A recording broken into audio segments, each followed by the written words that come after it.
Byron, when I say JJ Redick, what do you think? Sharpshooter. Okay. How would you, he called it a career today. How would you describe his NBA career? Remember, he was a lottery pick of the Orlando Magic. I would say very, very successful. Okay. 15 years in the league is very, very successful. Yeah. Now, and he wasn't a scrub.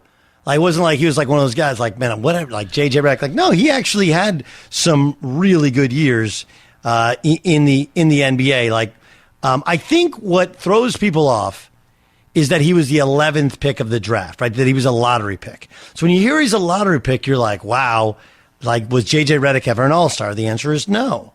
We have to also take into context the year in which he was a lottery pick. Okay. Here's the 10 players selected ahead of him. Andrea Bargnani, LaMarcus Aldridge, who I think is making a comeback, right? Adam Morrison, Tyrese Thomas, Sheldon Williams, Brandon Roy, Randy Foye, Rudy Gay. Rudy Gay's still in the league. Patrick O'Brien, Mohamed Sane, and then JJ Redick. Then the next 9 picks: Hilton Armstrong, Thabo Cephalosha, Ronnie Brewer, Cedric Simmons, Rodney Carney, Sean Williams, and Aleksej Pecherov. Quincy Doobie, Ronaldo Balkman. Rondo was the 21st pick of that draft.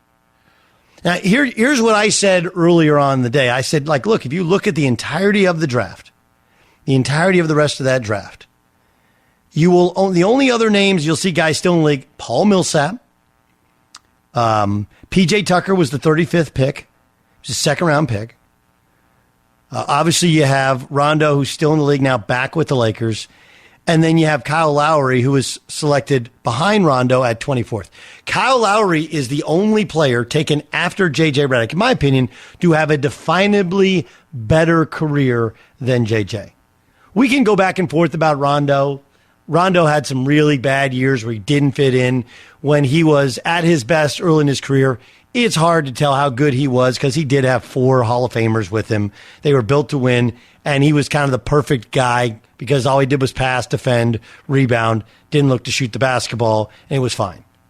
He's had some bad years. Whereas JJ was, it felt like in over his head a little bit early in his career. People forget, though, like they forget how good Orlando was for a time early in his career, right? I mean, that's one of the things that doesn't get discussed all that much, is that he came to the Orlando Magic, and this was a team that got to the NBA Finals, I think, in his 3rd year or 4th year.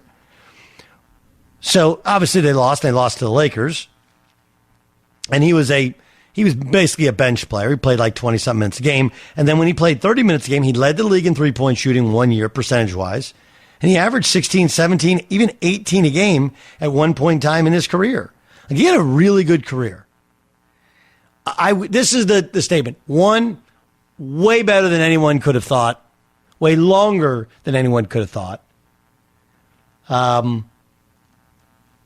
Better than than most people would describe. Not really good enough to win a championship with. That'd be it's trying to hide all the things he doesn't do for the thing that he does do, I thought was really hard for the Clippers specifically. So, I mean, look, there was a lot of reasons that thing didn't end up in a title, mostly injury, some dysfunction, and some of it was, between Chris Paul's size, JJ Redick's inability to play defense, and that they were more traditionally built. Blake Griffin at the 4 back, and he was, and DeAndre Jordan at the 5. And what happened was they got caught up in the Golden State Warriors going small. By the time they were healthy enough to beat Golden State and to win a title, Golden State had changed the league with playing small.